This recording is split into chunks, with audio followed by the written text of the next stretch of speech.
The massacre that broke the galaxy. Alpha Seraph was supposed to be impossible to harm. Perched on the edge of the Perseus arm, wrapped in a lattice of orbital mirrors and shielded by a peace treaty older than most nations, it was the safest human colony in known space. Scientists lived there. Families lived there. Young women studying medicine and genetics filled its academies, and its hospitals carried the soft murmur of newborns and research teams working to heal the scars of ancient wars. No one on Alpha Seraph ever expected to die by violence again. That belief shattered at 0413 local time. The first Zaldrith warship tore out of slipspace above the colony like a spear of black iron, its hull bristling with plasma thorns. Then came another, then hundreds more. Their formation was too tight, too deliberate, too overwhelming to be anything but an extermination fleet. Orbit sensors screamed warnings. Cities lit up with emergency red, but there were no defensive ships. The peace accords forbid militarization of research colonies. Alpha Seraph wasn't a fortress. It was a sanctuary. The Zaldrith didn't care. The attack began with silence. A strange, horrible silence that preceded their atmospheric disruptor, a torpedo-like weapon that split open in the upper atmosphere and released a shimmering cloud of violet particles. The cloud drifted downward like glittering dust. It entered lungs, bloodstreams, cells. It wasn't designed to kill humans. It was designed to kill human women. Every female individual with XX chromosomes. Every girl, every mother, every researcher, every doctor. The nanobiological agent targeted specific chromosomal signatures and shut down vital organs within seconds. The first victims collapsed mid-step. Others didn't even have time to scream. Hospitals overflowed in minutes. Emergency drones failed to filter the air. The colony's best geneticists realized the horror too late. The pathogen wasn't curable. It was a pre-calculated, precision-engineered massacre. When the disruptor finished its work, the Zaldrith ships opened fire on buildings, shelters, escape shuttles, anything that tried to save the dying. By 0444, Alpha Seraph was silent. When the Terran Rescue Armada arrived 12 hours later, they found a ghost world. Streets littered with bodies. Homes still warm from life. Cradles rocked by wind. Laboratories filled with collapsed researchers. Universities filled with students who had never finished their final exams. And in every building, in every district, the pattern repeated. Women dead, men alive, traumatized, powerless, broken. The final count, 5,372 human women murdered in under an hour. When the footage reached Earth, humanity's heart stopped. Screens across the planet flickered with aerial feeds of the carnage. Reporters trembled. Parents covered their children's eyes. Soldiers in training camps fell to their knees. The president, mid-speech, broke down before the entire world. People gathered in streets, plazas, and orbital stations.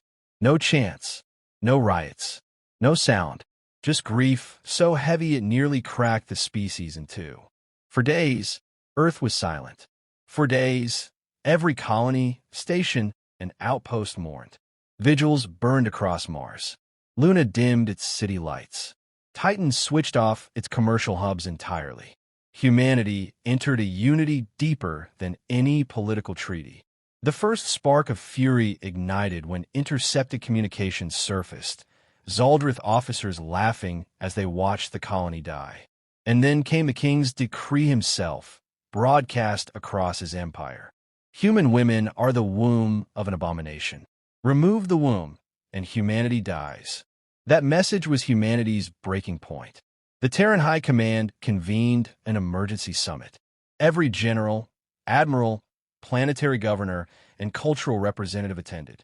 Survivors from Alpha Seraph were brought in, shaken men covered in ash, their faces hollow with unbearable grief. Some held their wives' wedding rings. Some carried their daughters' hair ribbons. Some simply stared at the floor, unable to speak. No debate was needed. The oldest admiral, Benedict Arvin, stood before the council and spoke only 3 words. This is extinction. The vote that followed was the most unanimous in human history. 99.7% chose vengeance. The remaining 0.3% were absent, attending funerals. Within hours, the Terran Council issued a statement to the galaxy. This was not war. This was genocide. The Zoldrith Dominion has chosen to eliminate humanity's future. In return, humanity declares, Operation Alien Extinction 2.0. We will erase the Dominion's military power, dismantle its ruling bloodlines, and neutralize its capacity to harm any species ever again. The galaxy trembled. Coalition worlds begged Earth to reconsider. Diplomats pleaded for restraint. Scholars warned that the last extinction war had reshaped star systems and shattered civilizations. But humanity did not listen. Could not listen. Would not listen. Alpha Seraphis survivors were brought to Earth for treatment. Among them was a single girl discovered in a cryopod beneath a collapsed medical wing. Barely 10 years old, she woke crying, asking where her mother was. When a nurse explained that she was the only surviving girl from the colony, she whispered something that spread through humanity like wildfire. They said Earth women screamed the loudest, and then they laughed. That was the final spark. The moment humanity shifted from mourning to wrath. The moment the galaxy remembered what it meant to provoke the children of Earth. Operation Alien Extinction 2.0 had begun. Forged in sorrow, armed with fury. Earth did not sleep after Alpha Seraph. Factories that had been dormant since the last great conflict roared awake. Lunar shipyards lit up like a second sun. Mars turned every industrial dome into a weapons forge. Across the solar system, a single unified directive resounded. Prepare for total war. The 9 Terran fleets, once symbols of deterrence, not aggression, were summoned home. Titan Breaker Fleet returned from deep space patrols, its hulls scarred from past skirmishes. Sol's Anvil Armada rose from the asteroid belt like a metallic storm. And from the dark edge of the Oort cloud came the Wraithborn's silent fleet, their stealth coatings shimmering like liquid shadow. Humanity's sky transformed. Billions watched from cities and stations as warships streaked overhead, engines blazing trails through the night. It was a sight both terrifying and magnificent, an entire species arming itself with measured, focused fury. Mobilization on an unprecedented scale. The Terran High Command released the official figures at dawn. 700,000 warships to be deployed. 2.1 million mechs to be constructed. 80 million soldiers mobilized. 4 billion volunteers offering logistical, medical, or engineering support. The galaxy had never seen such unity. Men and women lined up outside recruitment centers. Engineers slept on factory floors between shifts. Civilian transport fleets carried ore, fuel, and food from every corner of human space. Even school children drew the symbol of Operation Alien Extinction 2.0, a burning crown falling into a sea of human stars. This wasn't mere retaliation. This was survival. Earth's new war doctrine.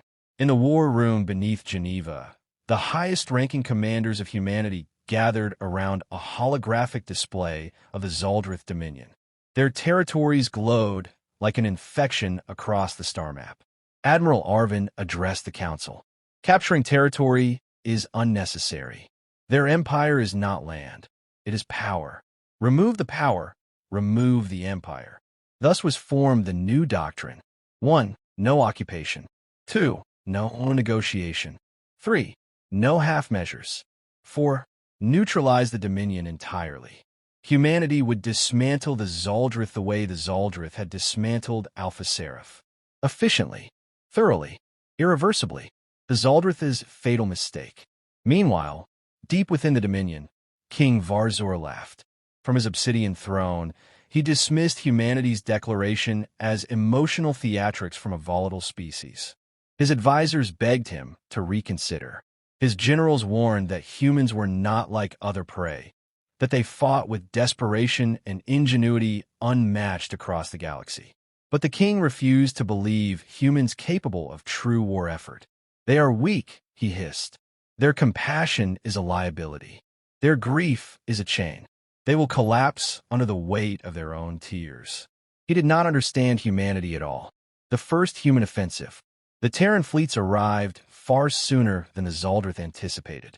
Their armada had barely begun repositioning when human ships tore into their border worlds using slipstream tunneling, technology the Zoldrith didn't even know humans possessed. The first target, Draxos 9, a militarized mining moon. Humanity sent no warning, no hail, no terms of surrender. Instead, they fired star-piercer beams, weapons that converted stellar energy into lances of annihilation capable of slicing continental plates. Draxos 9's defenses evaporated in under 20 minutes. The second target, Valrune Station, a heavily fortified naval dockyard. In a coordinated strike, Terran mechs launched from orbit, punching through armored hulls with kinetic hammers. Every Zoldrith ship under construction was destroyed. Every war factory collapsed into molten metal. The third target, Crax Belt, a chain of asteroid outposts.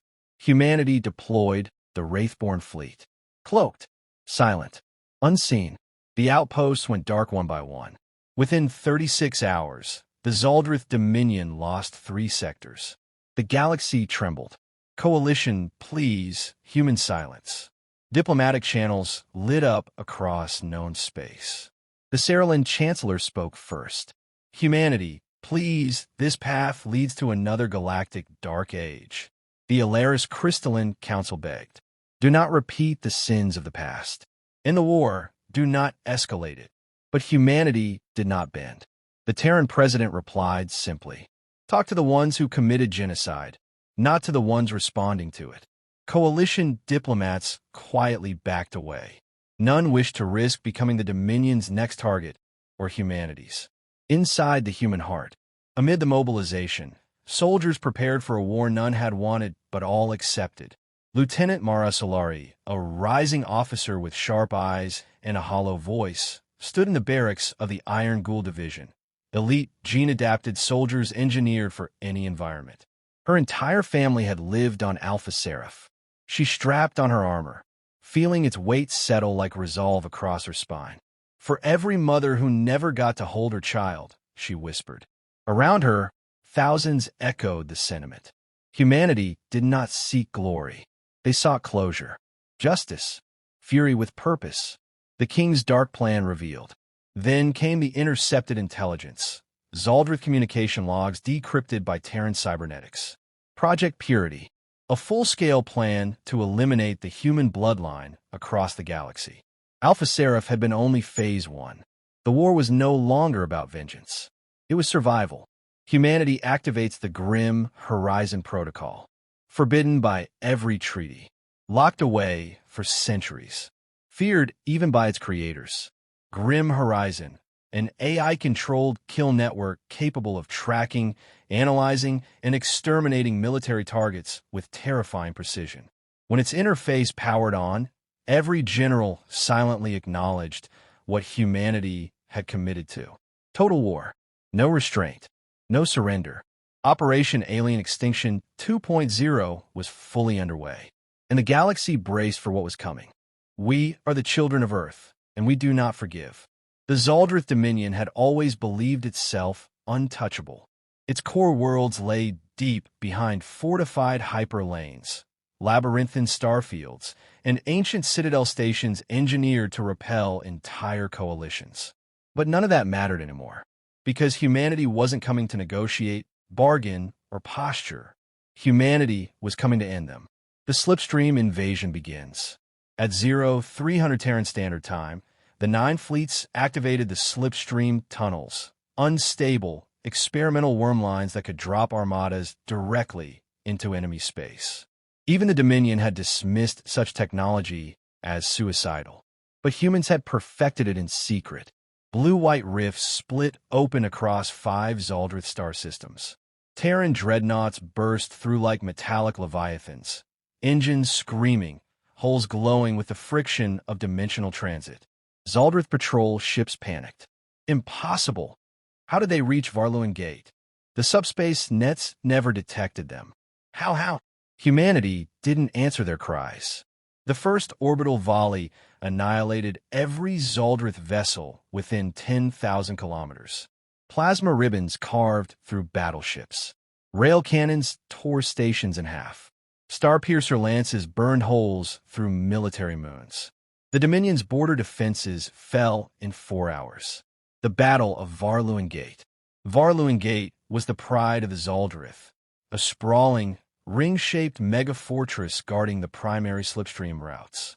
Twice the size of Luna, bristling with cannons, surrounded by fleets. Humanity arrived with the Leviathan-class dreadnoughts. Each dreadnought dwarfed Zaldrith capital ships. Their hull plating was made of forged neutronium composites. Their reactors could power small planets. Their weapon arrays had been sealed since the last Extinction War. Now, they opened fire once more. The shockwave rippled through space. Entire flotillas disintegrated in seconds. Varluin Gate resisted for an hour, its shields glowing bright green, cracking, flickering, then collapsing entirely. Once the shield broke, humanity struck like a hammer. The gate's ring cracked apart, steel beams bending and snapping. Explosions rippled along its curve like a string of dying stars. Zaldrith officers evacuated in escape pods. Human railguns shredded them. In just 12 hours, 70% of the Zaldrith home defense fleet was destroyed. Humanity lands on Zaldrith worlds. The Iron Ghoul Division descended next. Gene-adapted soldiers, capable of fighting in vacuum, immune to most toxins, engineered for extreme environments. They landed on Crack's Ruin, a fortress world carved into iron cliffs. Zaldrith troops fired kamikaze volleys, but the Iron Ghouls moved through smoke and shrapnel like specters. Bullets ricocheted off their armor. Plasma scorches healed almost instantly thanks to adaptive nanites. A Zaldrith warlord screamed as Iron Ghouls breached the citadel. "What kind of monsters are you?"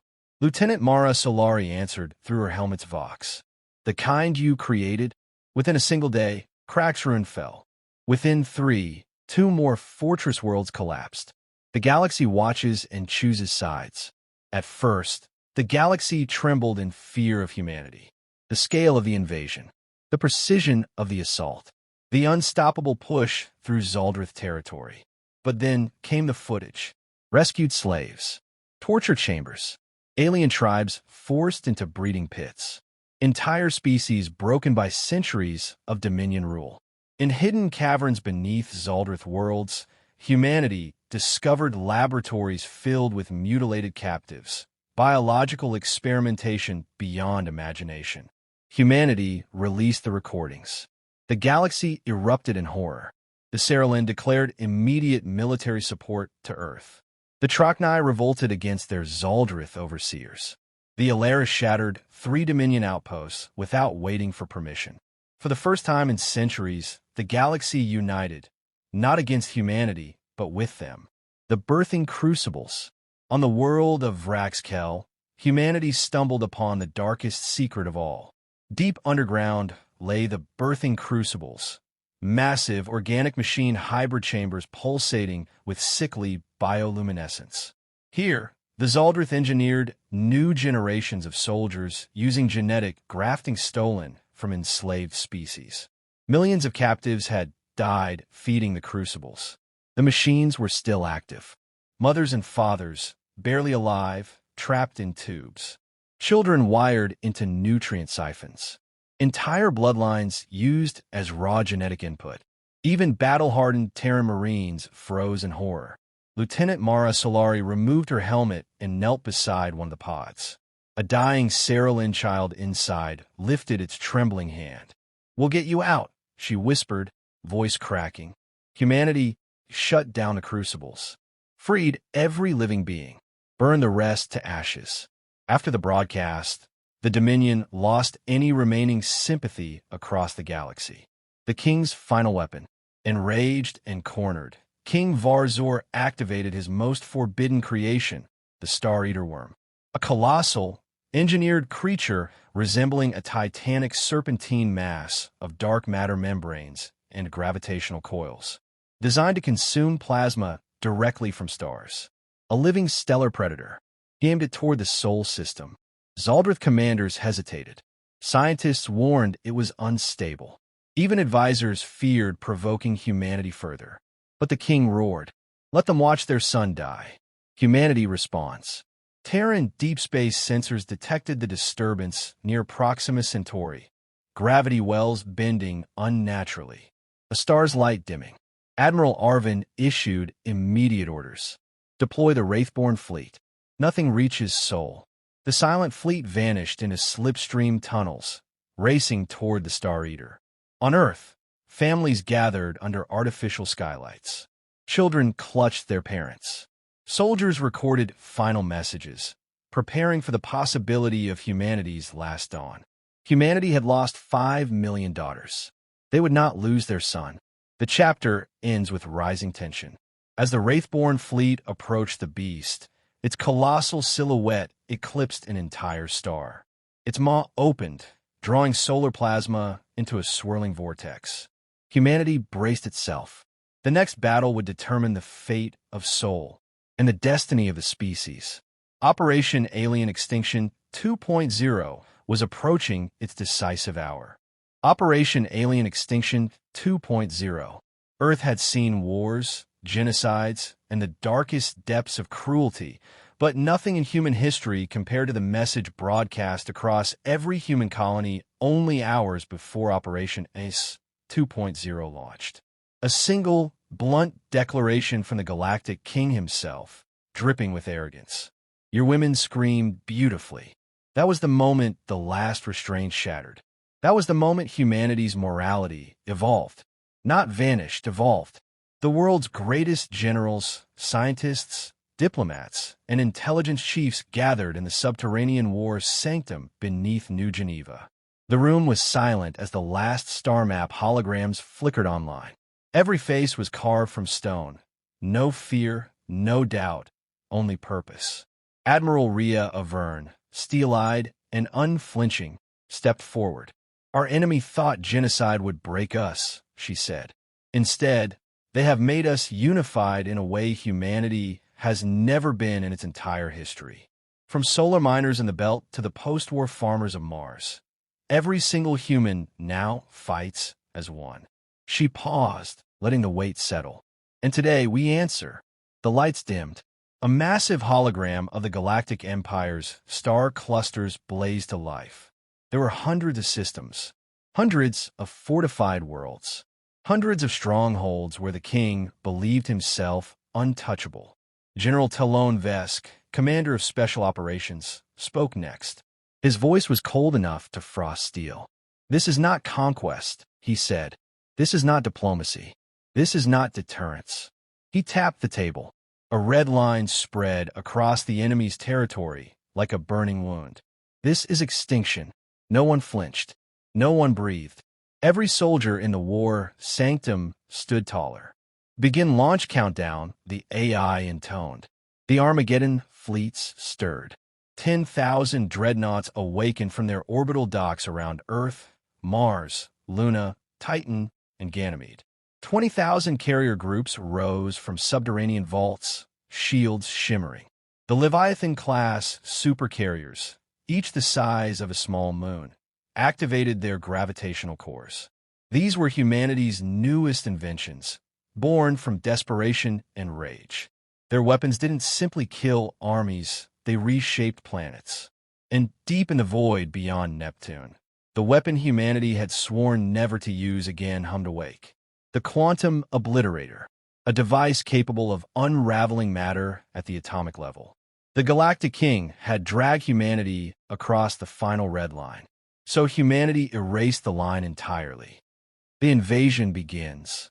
The fleets jumped simultaneously, tearing rifts through space-time. Space rippled as humanity's wrath flooded through. The first target was Valcor Prime, the Empire's third-largest fortress world. Its orbit bristled with defenses, ion cannons, dreadnought rings, living asteroid guardians genetically engineered to consume ships whole. The Galactic Empire expected a siege. Humanity delivered something else. All at once, humanity unleashed the Shroud, a superweapon that bent light, radiation, and sensor waves, rendering the entire fleet invisible until they fired. The Valcor orbital commanders realized the truth only when their defense satellites began exploding one by one, neatly sliced by beams they couldn't track. Then the human voice, stern, merciless, echoed across every Imperial frequency. "This is Earth's answer. There will be no surrender." A moment later, the fleet opened fire. Human rail lances shot through orbital armor like it was wet paper. EMP storms fried the Empire's command relays. Supercarrier guns pulverized entire battalions in seconds. The Empire's first defensive ring was gone in 15 minutes. The Empire shatters. Panic spread through the Empire's hierarchy. Their information channels overflowed with frantic pleas. Unknown human weaponry detected. Shields collapsing. "They're tearing space open. How do we stop that?"